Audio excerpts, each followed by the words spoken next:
Adar Abhinandan Abha. Namaskar and a very good evening to all the viewers. This is Arpita Srivastav Rai welcoming you all to this session of the Art New Education Policy. And for that, we have an expert talk given by two multifaceted personalities. The first one is Professor S.P. Shuklaji, Director, Rajkiya Engineering College, Banda. And the second one, we have Ms. Samiksha Singhji, Principal of Town Hall Academy, Lucknow. Well, as we all know that the new education policy was approved by the Union Cabinet of India on 29 July 2020, outlines the vision of India's new education system. The policy is a comprehensive framework for elementary education to higher education as well as vocational learning in both rural and urban India. After years of extensive research and consultation, the National Education Policy has been launched. It is widely being discussed across the country.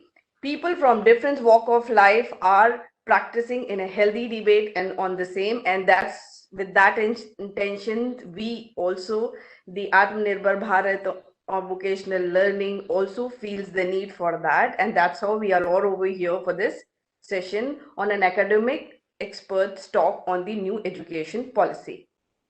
Well, the first session is being conducted by the Professor Shuklaji. Before I invite him for the technical session, I would like to give a brief introduction about his profile.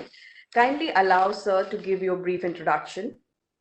Well, Sir currently is serving as a director REC Banda with an exposure of near 28 years experience in Government Engineering College. As far as his academic qualification is concerned, he is BA from University of Gorakhpur with specialization in civil engineering with merit scholarships, ME from University of Roorkee, specialization in environmental engineering, and PhD from Institute of Technology, Kanpur. He is having 28 years of teaching experience at IIT Lucknow. I would like to highlight some of his spectacular achievements in awards, and happy to hear that he received Gates Scholarship during ME from 1987 to 89, College Medal Scholarship during BE from 1983 to 87, and Surendra Nath Mukherjee Memorial Prize from Institute of Engineering on December 14, 2012 for paper titled Water Quality Index of Service Water Quality in an Industrial Area in Kanpur City 2021. And to his credit, he has 19 international journals and 20 national journals with 2 books published chapters. Well, not taking much of time, we are glad to have you with us, sir.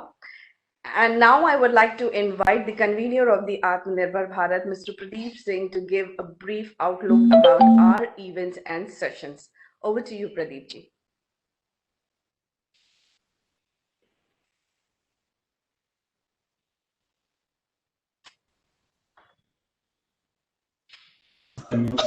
Yeah, thank you, Arpita ji. Namaskar to all. First of all, I am very much thankful for our honorable guest present here, Professor S.P. Shukla sir, who has been actually my professional mentor also during my World Bank assignment. Sir is a director in REC Banda, and secondly, Mrs. Samiksha Singh, who is with us for giving a special talk on new education policy. Let me give you some of the brief how actually we have started and why we are here today. Our session is actually basically on discussing on the public policies, and we had been into 3 of the sessions where I have discussed regarding the frameworks and regarding the models of the public policy.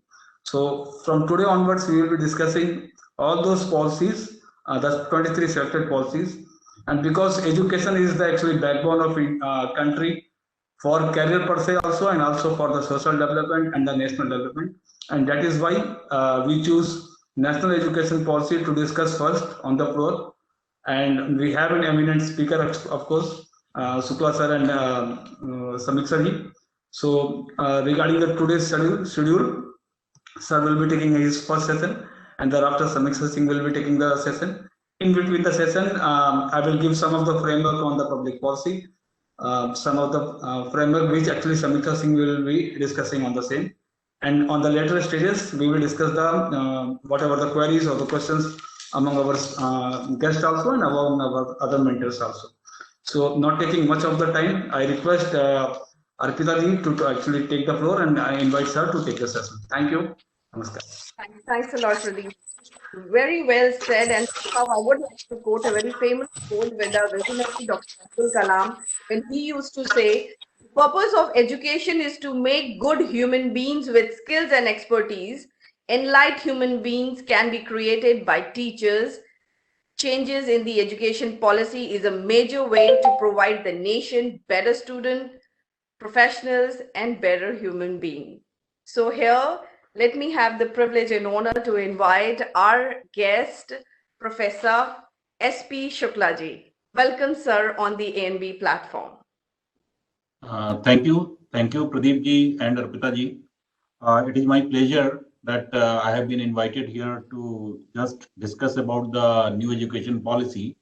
And this is a huge document that has been prepared by Government of India. And after a long time, we have seen a very comprehensive education policy that has come in India. And if implemented, I am saying if, because a lot of things come and go, but implementation part is because you deal with the policy, so you know implementation is the very important part.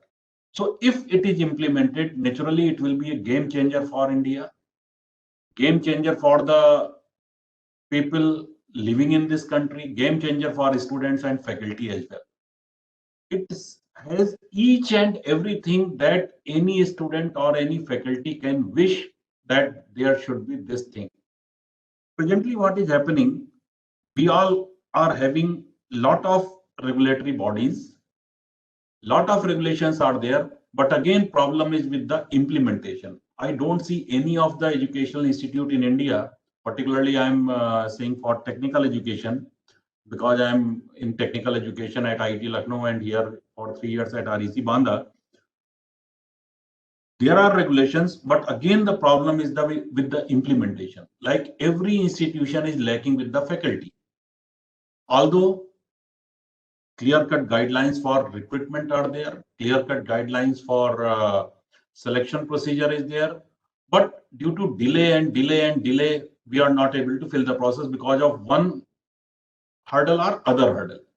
Secondly, what I want to say that this shift in the teaching that this new education policy envisages has not come in the technical education particularly just now. From the past 5-6 years, basically AICT is the nodal agency for regulating the technical education, and AICT has come with the very innovative things in past 4-5 years.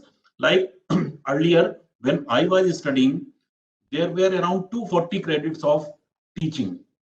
240 credits means that every week we were having lot of lectures and practicals, and there was nothing to think, nothing to do apart from teaching and doing the assignments and doing the practicals.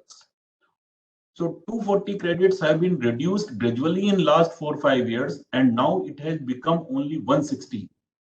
So you can see how much relaxation to the students have been given. 160, and more emphasis has been given on learning-based teaching, doing by learning, and promoting for innovation and startup by creating innovation center and other things. So this was being done gradually, but by piece and meal, like AICT is doing, but I don't know what other agencies are doing. I am not well aware about that. So here the new education policy, what is it is going to do? It is not considering that this is technical institution, this is agriculture university, this is legal institution, this is degree college, simply this is language university, something. They are going to merge each and everything. And now there will not be any institution known as technical institution or degree college or something like that. The second thing is, so this is one of the major change that this policy is going to come here. Very small institution will not be there. Like my institution at REC Banda is having only 800 students. So what happens when the number of students are lesser? Then what happens? The teacher, whatever teaching ratio is fixed, those number of teachers are lesser.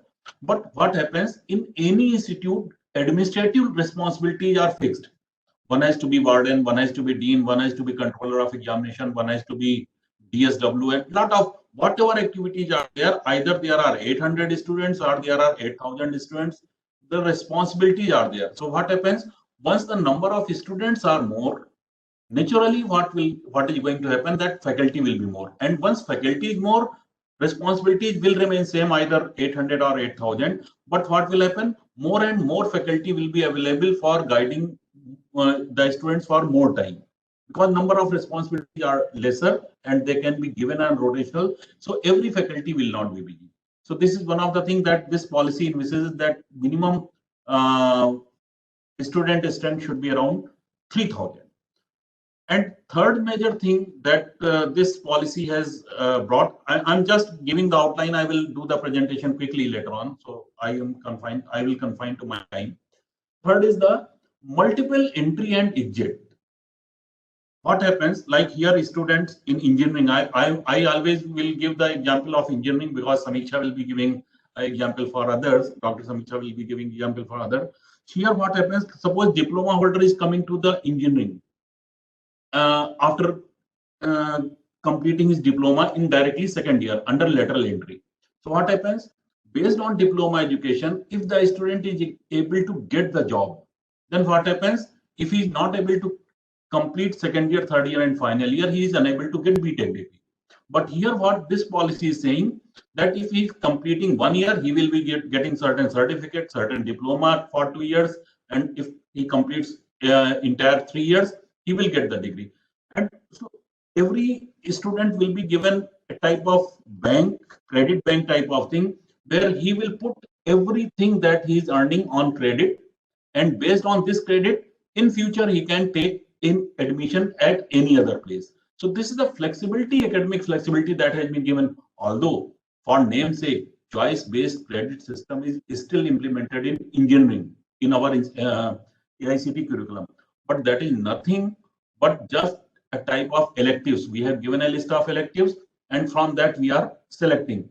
Only CBCS is implemented in final year. In final year at present also, if any student get any chance of internship or some industry is offering something to that student, he can be relieved from the institute, and whatever he does in the industry, that credit is transferred. So somehow little bit is there already, but this policy elaborate each and everything in detail, and it has created many verticals and other things that I will discuss briefly in the given time what has been allotted to me. I will try to just give whatever things are there. So first of all, this vision of NEP that is there, it will develop a deep sense of respect towards the fundamental rights, duties, and constitutional values. What is happening at present? We talk about our rights, but we are totally unaware about our duties. So this is the basic difference, that we are forgetting our duties. We only cry for rights, and other things. But once a deep sense of towards the fundamental rights will be given, naturally people will be aware about their duties also, not only what they want, what they have to do, they have to understand, and this thing will be included in curriculum in every syllabus. Second thing is responsible commitment to human rights, sustainable development and living, and global well-being. So we are having a global perspective in our policy, that is NEP. And the key principles are there. Respect for diversity and local content, particularly it is very important as far as our nation is concerned. This is well diverse, having lot of languages, lot of communities that live in India. So respect, how to give respect to various diversity and local content.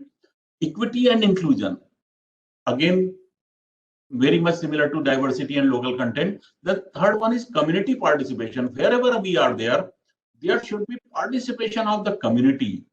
Like if I alone do something, naturally we cannot do much more.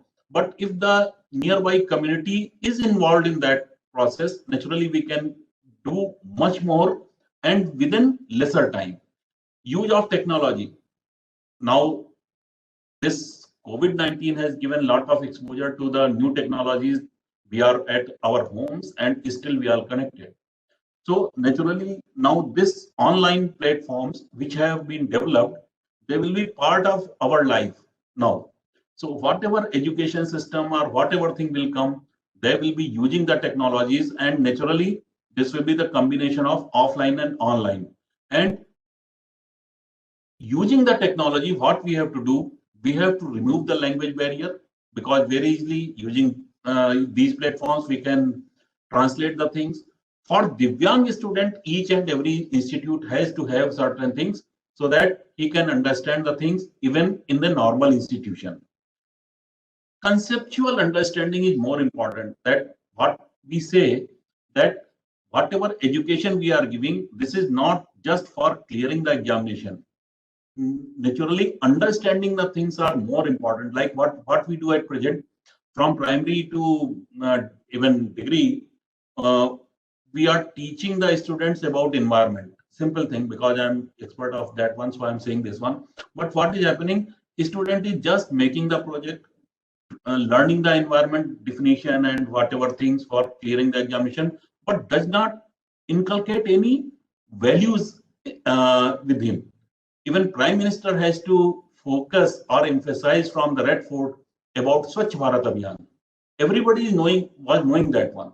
But the thing is that conceptual understanding, that if that happens, what will happen? This is missing. Some link is missing somewhere. We know individually each and everything, but how to implement that, how to learn that, how to benefit the society from that, that is missing.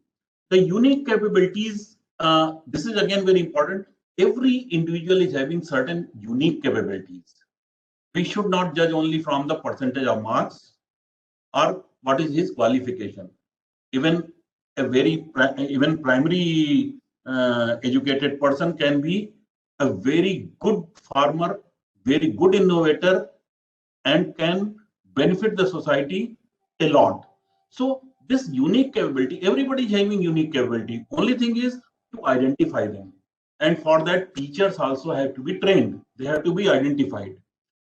And for all these things, naturally, critical thinking and creativity has to be encouraged, so that logical decision making and innovation becomes the part of the teaching and learning. And last thing is, the key principle is continuous review. We should not judge only from one examination. Okay, in final year he has got this much, or from in this test he has got this much. That should not be his only information. There should be continuous review. His behavior, how he works, his dedication, his ability. Like earlier, this is basically nothing but earlier, if you think about the Gurukul education. In Gurukul, what was happening? A student was going to the Gurukul, even the son of a king and son of a farmer, all were studying together, and whatever they were doing, they were sweeping the floor. That was also part of education. They were bringing woods from the jungle for some rituals. That was also part of learning. So in each and every activity they were learning how to fight. So all the things. So continuous rule should be there, and this has to be taken. Then overview of policy. Everybody knows that it is 5 plus 3 plus 3 plus 4. So there is nothing about this. How it has been structured. This is the simple 5 plus 3 plus 3 plus 4 structure. And the major thing has been shown in red, that integration of vocational and academic streams. Now, it will not be possible for any student to just take the BA degree. No, BA degree will not be sufficient for him, because by learning something, some 3 subjects and doing the graduation and waiting for the job, this should not be culture or outcome from this new education policy. What will happen? That vocational stream will be blended with the academic stream. From the primary or from junior high school. So what will happen? Even if he does not get any job, he is able to perform some or other skill and can earn his bread and butter, and sometimes he can also give jobs to other. So this blending of vocational and academic, this is also one of the things that whatever he takes, be whatever theme he is taking in study, he has to learn vocation from junior high school. The target is 100% GER up to 2030. And the concept of this new education policy in terms of higher education is that I have said earlier, no small institutions or affiliated institutions. There will be large, well-resourced, multidisciplinary institutes. Every institute will be having some arts subject, science subject, legal subject, agricultural subject, music, everything. This will not be only an engineering college or something. And there will be flexible curriculum structure where multiple exit points will be there. Professional education will be integral part of higher education. Again, vocational will be merged with that one. And empowered governance and autonomy means there will not be any dependence on university. Like we are the engineering college, we are affiliated to some university. Whatever university wants, we have to teach. Whatever the university asks, student have to give examination in that one. So this will not be there. Every institution will be fully autonomous, and every institute has to perform research.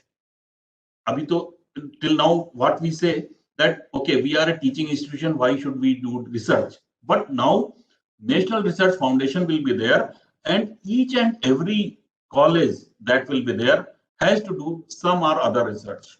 So quality higher education will be there, where not only teaching but research, teaching the inculcating the values of entrepreneurship, startups that will be developed, and science, social science, arts, humanities, language, as well as professional, technical, and vocational subjects will be merged. So even a BA student can learn environmental engineering or mechanical engineering subject. Mechanical engineering student can learn music or whatever things he want, he can learn. Presently, what is this slide describe the constraints. Constraints, first one, fragmented. There is agriculture university, there is engineering college, there is degree college. So everything is fragmented. If we want to learn anything, we have to go to some other place, and that is not feasible. Second thing is less emphasis on the development of cognitive skill and learning outcomes. Now, this outcome-based education has started basically with the accreditation and other thing, but still it has not come as part of culture in each and every college. The other thing is only few HEIs are teaching in local language. This is again a very great barrier for students that they are not able to learn, because what is happening, rural population, because I am seeing this here in my college, rural students generally are well versed with his mother tongue. And what happens here, from the first day, if I speak only English, try to give the literature only in English, naturally he will be harassed and sometimes he will drop the study. Very good example is that this Swayamprabha channel is there, which broadcasts the class material in terms of video lectures. So IITs are continuously beaming the lectures, but what was happening for our AKTU students, this was not very good. So what AKTU has done, on Swayamprabha channel number 15, it has taken itself 4 hour time, and what it is creating its own video lectures for AKTU students. And this type of video lecture, except MBA, all the other subjects are containing 50% Hindi and 50% English minimum. So with this bilingual, what is happening, that students are grasping better. So this is the focus of this NEP also, that more and more emphasis on the local language will be there, local language literature and other things will be prepared. The last one, that is showing ineffective regulatory system. This is, I have said in the starting, we have a lot of regulatory system, but still implementation is poor. Let us hope that this NEP is implemented in a very good sense. So again, moving towards multidisciplinary universities, faculty and institutional autonomy, regulation by a single regulator. This is again a good thing. There will not be different agencies for higher education, for primary education, for this. There will be a single regulator. And later on, I will tell that there are 4 verticals that have been created in this one. Like size, for size also I have spoken. The aim is that every institute will be having minimum 3,000 students. So that is the size that they have prescribed by 2040. And in or nearby every district, at least one large multidisciplinary HEI will be there, higher educational institute. Naturally, this will help particularly the socially and economically deprived group students who could not take up the education because it is not in the neighborhood. So this is again a good thing. The institution will have the option to run open distance learning, but again, not in the current pattern, because in the current pattern, everybody knows what is the ODL. So ODL will be well regulated by this one regulator, and that will be there. Single stream HEI will be phased out. Again, the same thing, that multidisciplinary will be there. Affiliated college will be phased out, and there will be nothing type of thing like deemed to be university, affiliating technical institution, unitary. Everything will be university basically. About this multiple entry and exit one, this is the very good thing that the new education policy is bringing. Although there was multiple entry point, but not the exit point that this is going to give. In the if somebody has done 3 to 4 3-year undergraduate course, he will be able to do masters in 2 years, 4 year with 1 year. So total 5 years will be taken up to the master one. Choice-based credit system has to be revised. I have already spoken about this. And student assess not only on academic aspect, but also on broad capacities and dispositions. So this is the continuous assessment that is very important, that is going to come. Then large number of international students studying in India and greater mobility to students in India. So this is again, they are opening up.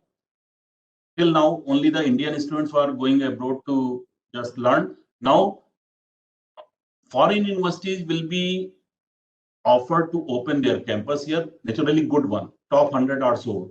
In last, this is written here, that top 100 universities of the world will be facilitated to operate in India. So again, travel cost and other thing will be there, reduced.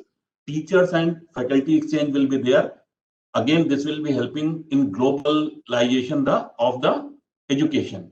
Counseling system for handling stress and emotional adjustment, because sometimes what is happening, once the student is coming till intermediate, he lives with the parents and other thing, but once he comes for higher education, he has to leave his house, a different type of culture. So counseling system has to be developed so that he can be well versed with the new environment.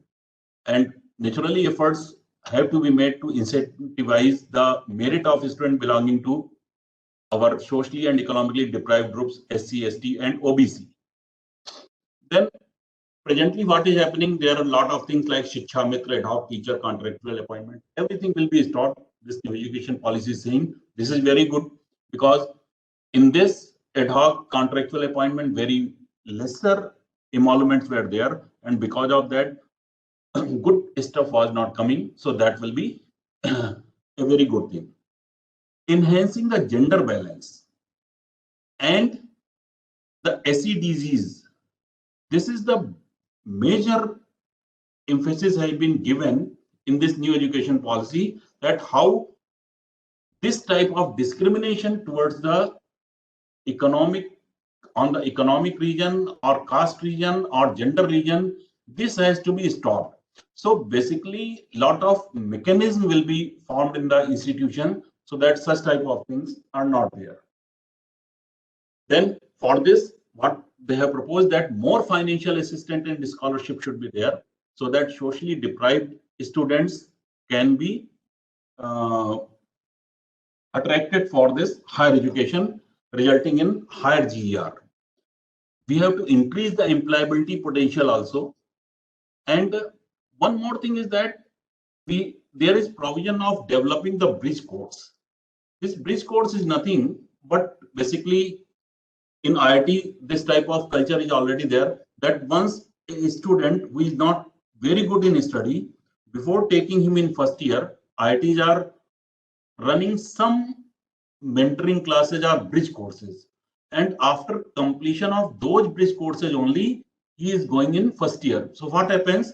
Like in higher education, any student, if he comes in the first year and initially he is academically poor, we can say, and if bridge course is given to him, naturally he can improve his capability, and once he is in the class with the other students after bridge course, he will be at par with the other students. So this is again a good thing. Now this vocational education that is going to be merged with the academic courses, again, only university cannot do it. It has to be in partnership with the industry and NGO who are working with the grassroots population. Incubation center, again, that will be set up in higher educational institution. They will be also in partnership with the industries. So this is again linking with the industry and linking with the grassroots population through NGO. This is again a very good thing, because we have incubation center, we don't know what to do, but NGO has a list of problems what the population is suffering. So this is again a good blending that they are doing. This National Research Foundation, again, there will be one National Research Foundation. Till now, what is happening? There are multiple funding agencies funding what type of research, what is the level of that research they are funding. There is no control. But with this, what will happen? That they will be able to fund competitive, peer-reviewed grant proposals only. They will provide certain seed money. They will see what is the response. If that is proper, then they will facilitate further research. So this is good thing in this one. Now the regulatory system, just a brief how this regulatory system will be working. They are going to create 4 verticals, and all 4 verticals will be independent. Like regulation of higher education, there will be NHERC, National Higher Education Regulatory Council. For accreditation, there will be National Accreditation Council. Similarly, for funding, there will be HEGC, and for academic standard setting, there will be GEC. So there will not be multiple agencies doing the same thing, but there will be different agencies doing the different things, so that every agency is specialized in only one type of thing. So this will help the institute growing in only one direction, and accordingly they will manage. All the professional councils which are there, like ICAR or VCI, NCTE, COA, all these will act as professional standard setting bodies, means what should be the syllabus, what should be the requirement, other thing, and they will be working under the umbrella of NHERC. So this is a good thing that 4 verticals have been created, and all these 4 verticals will be doing different things. We have to curb the commercialization of education in the name of education. So again, accreditation of the institute will decide what is the level of that institute, and every institute has to be not for profit. Presently also it is there, but there is huge fee difference that this new education policy is going to curb. And the aim is, over a period of 15 years, all institutions have to become independent, self-governing institutions. So for this, how they will become self-governing institutions, particularly small institutions like us. So what they are planning to do, they are going to make a cluster type of thing. Like here at Rajki Engineering College, Banda, this is engineering college. Nearby there is an agriculture university. Nearby there is one degree college. Nearby there is one Ayurvedic college or medical college. So what they will do, they will merge they will make a cluster of different small units. Once a cluster is made, naturally all the disciplines will be there in this cluster, and this cluster will become autonomous, and every institution will be governed by a board of governors. Presently also it is being done, but it will be revamped to have real autonomy that has to be set. About language, naturally Indian language will be promoted, Indian arts and culture will be promoted, and local language has to be slowly has to be made at least 50% after a few years. And first and most whatever say I can say constraint is the availability of literature in regional language. So that will take time. Again, there will not be any language university, and the focus of this new education policy is more on Sanskrit also. Like it is saying that there will be focus on Sanskrit and other things. Standalone agriculture universities, legal universities, health science universities, everything will not be there. They will become multidisciplinary institute. Whatever cutting edge technologies are there, like artificial intelligence, 3D machining, machine learning, lot of things we are hearing now these days, and there will be focus on this thing. In this medical education also, there will be push for Ayush. Everyone who is learning allopathic, he will be given at least understanding of Ayurveda, yoga, naturopathy, Unani, Siddha, and homeopathy. So this is again a good thing that whatever our values are there, they are going to be blended with this one. Thank you. I think I have finished in time.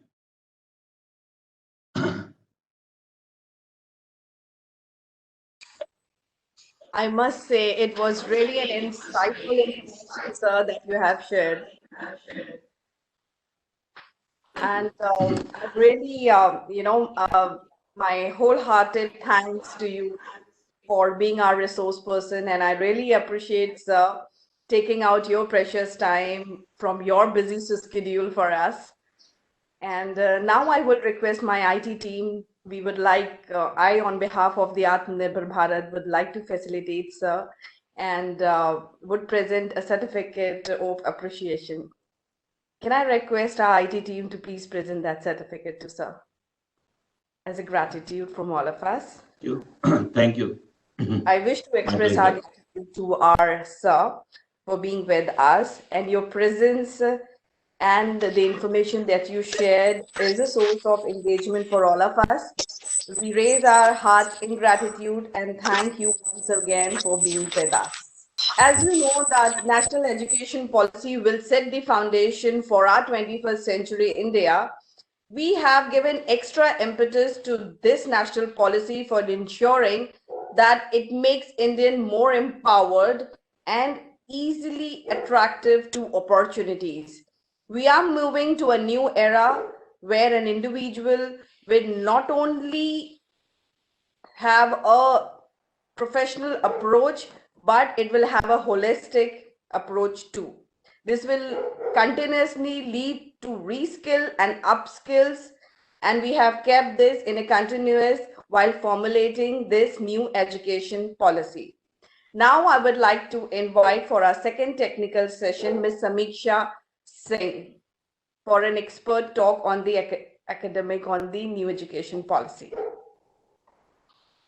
Thank you, Arpita ji. Thank you, Pradeep, for organizing this session. Thank you, Professor S.P. Shukla, sir, for the valuable insight that you have given us on new education policy. I completely agree with you on the fact that the problem lies in the implementation. We have very good policies in place throughout this after independence time, but always the problem has been of the policies. Having said that, now I will take you to the major aspects of the policies. Number one, the Union, as we all know, the Union Cabinet has approved the new education policy 2020 with an aim to introduce several changes in the Indian education system from the school to the college level. The college level aspect has been taken care of by Shukla sir, so I'll be taking it from the school point of view. The new education policy 2020 aims at making India a global knowledge superpower. The cabinet has also approved the renaming of the Ministry of Human Resource Development to the Ministry of Education. The NEP cleared by the cabinet is only the third major revamp of framework of education in India since independence. The two earlier education policies were brought in 1968 and 1986. Now, the new education policy aims at transforming curricular and pedagogical structure. Now, the foundational stage The age it takes care of is like from 3 to 6 years.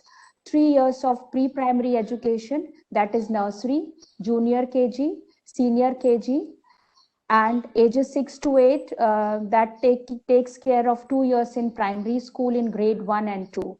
And this primary school in grade 1 and 2 will be totally based on activity based learning.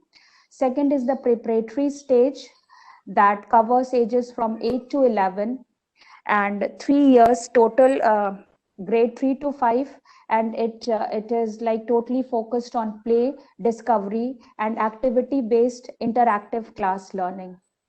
The middle stage, that takes care of grade 6 to 8, is based on experiential learning in the sciences, mathematics, arts, social science, and humanities. Now, why the focus? We all can see that the major focus is on experiential learning, because as earlier mentioned by Professor S.P. Shukla sir, that the aim of the studies, the students studied with the aim of gaining good marks in academics, but the practical application of the knowledge was missing. So the government this time in the new education policy is giving complete focus on experiential learning, whereby the practical application of the knowledge can be emphasized. The secondary stage, that deals from grades 9 to 12, focuses on multidisciplinary study, greater critical thinking, flexibility, and students' choice of subjects. The key points of the new education policy remains: it will bring the uncovered age group of 3 to 6 years under school curriculum, which has been recognized globally as the crucial stage for development of mental faculties of a child. This section was largely untaken care of in the previous education system we were going through. It will also have 12 years of schooling with 3 years of Anganwadi and preschooling system. Class 10 and 12 board examination to be made easier, to test core competencies rather than memorized fact, with all students allowed to take the exam twice. Again, we can see here that the focus is more on the practical knowledge rather than gaining marks. The school governance is set to change with the new accreditation framework and an independent authority to regulate both public and private schools. Emphasis on foundational literacy and numeracy will be there. There will be no rigid separation between academic streams, extracurricular, and vocational streams in the schools. The vocational education will start from class 6 with internships. Teaching up to at least grade 5 to be in mother tongue or in regional language to emphasize better understanding of the subject to students. No language will be imposed on any students. The assessment reforms with 360-degree holistic progress card tracking students' progress for achieving learning outcomes will be there.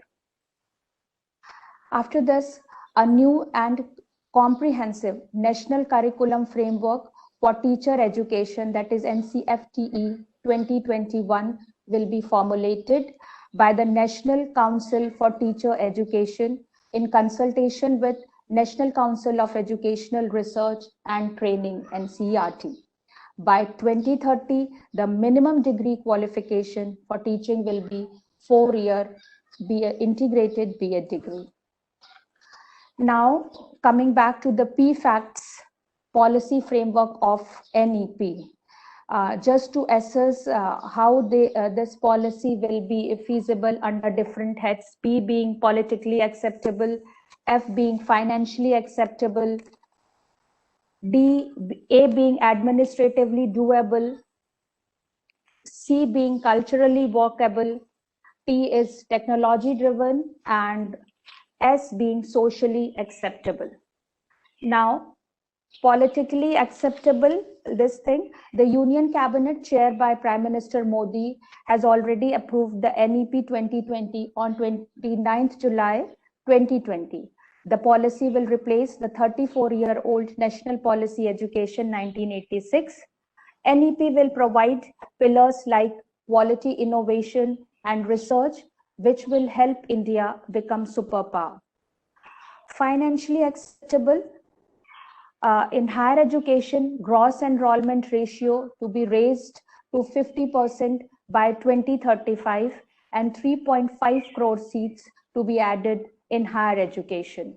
The higher education curriculum to possess flexibility of various entry and exit system to be allowed with relevant certification. Now coming to administratively doable, through the open schooling system, the NEP 2020 will bring 2 crores out of school children back to the mainstream. And if we are going to do this, achieve this, that will be a major accolade for all of us. The current 10+2 system in the school will be replaced by a new 5+3+3+4 curriculum structure corresponding to ages 3 to 8, 8 to 11, 11 to 14, and 14 to 18 years respectively. Under the school curriculum, this new system will bring an uncovered age group of 3 to 6 years. And this is the age that has been recognized globally as the crucial stage for the development of mental faculties of a child. Culturally workable, as per the new education policy, teaching up to at least grade 5 will be in mother tongue or regional language. No language will be imposed on any student. Assessment reforms with holistic progress card and for achieving learning outcomes progress of the students will be tracked.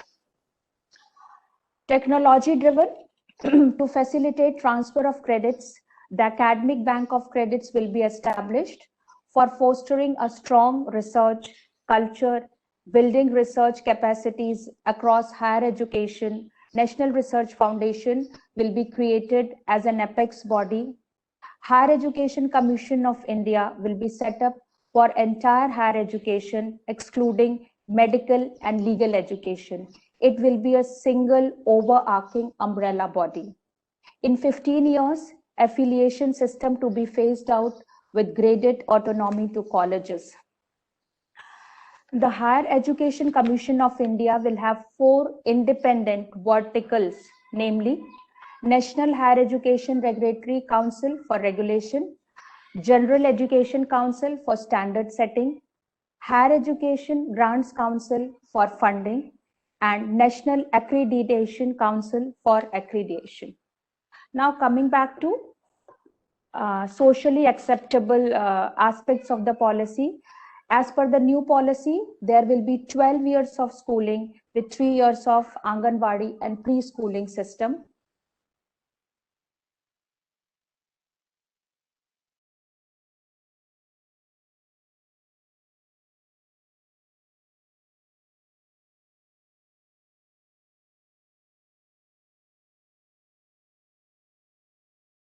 Vocational education to start with internship. That's how it is. I agree with S.P. Shukla sir completely. We need to recognize the USP of every child and work accordingly. And I feel the new education policy is very much in aligned with the system in understanding the special this thing of every child, every individual, and focusing on upliftment or refinement of that quality and making every child, every individual feel special and bringing all of them into the mainstream for the well-being of the country and make India a global education superpower in years to come. With this, I put my words to rest and thank you everyone for being a patient listener.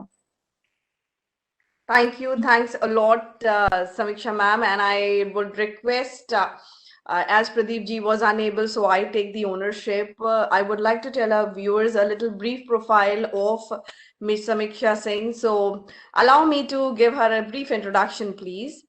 Well, she has done her BA, B.Ed, and dual MA in English and Political Science respectively. She is presently principal in Town Hall Academy, Jankipuram, Lucknow, and earlier heading Bal Bharti School as principal.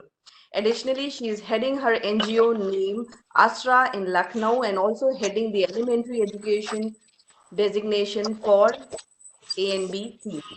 She's also a blogger by name Samiksha Speaks, good orator and a speaker on education system. I would maintain that it's been a pleasure to have you, ma'am. And now I will request Pradeep ji to say a few words. If you see the focus of 2020, the complete focus was to get rid of this particular pandemic. And how we were working, we were using this technology only. Either you take the vaccination plan or you take the how we were actually mentoring our people to administer those days, those black days, I must say. We were using those technologies, those data-driven, of course, patients, and that is how we were working. So we cannot actually go without the technology, and that is why technology is the biggest parameter to whenever we are designing any of the policy. So once we will go for a tournament, we will be asking our interns to actually do some of the research on these PFACs, and that is why we have taken these PFACs today. And we will ask our interns to actually present their presentations on certain policies as per the policy framework. Here, I'm taking, of course, I'm taking off for these PFACs, but of course, I would like to mention some of the session, some of the you must say governance point taken by Shukla sir. Of course, whatever Shukla sir has taken in regard to NEP, there are three basic, or you can say bigger things which is being taken by public policies. Firstly, the structure, how we will restructure our plan so that it can be feasible. So for that, government has come out with some of the plans, either integrating within the area they are clustering some of the universities, some of the colleges, like medical college, engineering college, agricultural colleges, pharmaceutical colleges, they are doing this. And likewise, if we go for this thing, the concept of course, the culture to be actually adhered, culture to be actually to be promoted. So now we are asking our children, our college students, whatever actually in way they want to go for. Some of the credits, 4 credit system or 8 credit system, they can go for those credits so that they can learn those vocational skills, or some way or the other they will become sustainable to earn money or to generate the income. And that is what the vision and mission of the new education policy is. We have to make this our education system sustainable so that people, those who are in or the country people, citizens of India, they must actually adhere to those policies, and they must actually get a sustainable kind of work culture and sustainable kind of employment generation. So that is how the NEP is addressing. One major thing which SP Shukla sir of course have focused, that is the implementation part, and that is where the challenge is. And whenever we are talking about any of the policy, we must first consider this particular thing, how we will going to implement this. Government of India has of course rolled out several sessions into this implementation plan through My Government or through various apps. They are asking to various school administrators, the ecosystem people, those who are working in education, how we can roll out this particular new education policy, how we can roll out this entity centers or teacher trainings through Anganwadis. Still there are many misconceptions, I must say, and there are still so many brainstorming is going on for implementation part of this. But some way or the other, if we are able to implement this will be a new, of course, avatar for education system in India, wherein we can make people and country strong enough to actually tackle China kind of things, and of course become country and Atmanirbhar. Likewise, I request IT team to actually share the certificate for our honorable speaker for the second session, Samiksha Singh. And by that, we will ask our interns actually if they have any queries or questions to take on. IT team, please.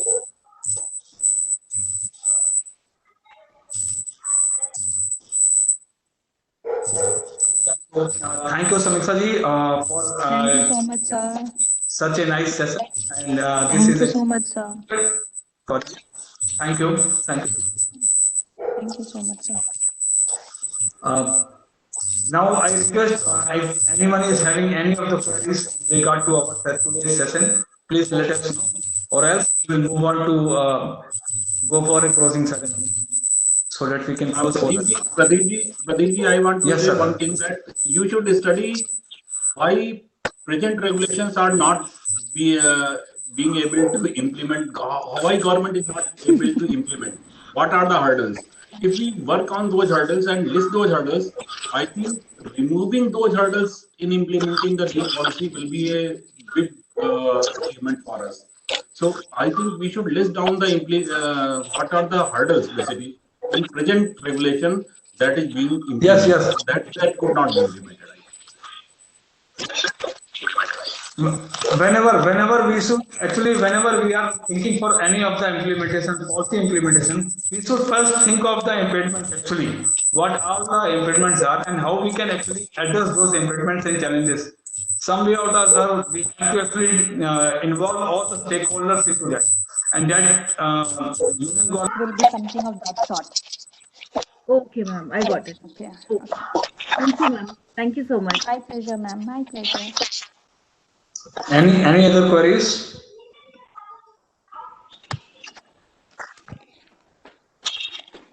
Well, till date, we have been focusing on what to think in our education policy. And in the new education policy, we are focusing on how to think.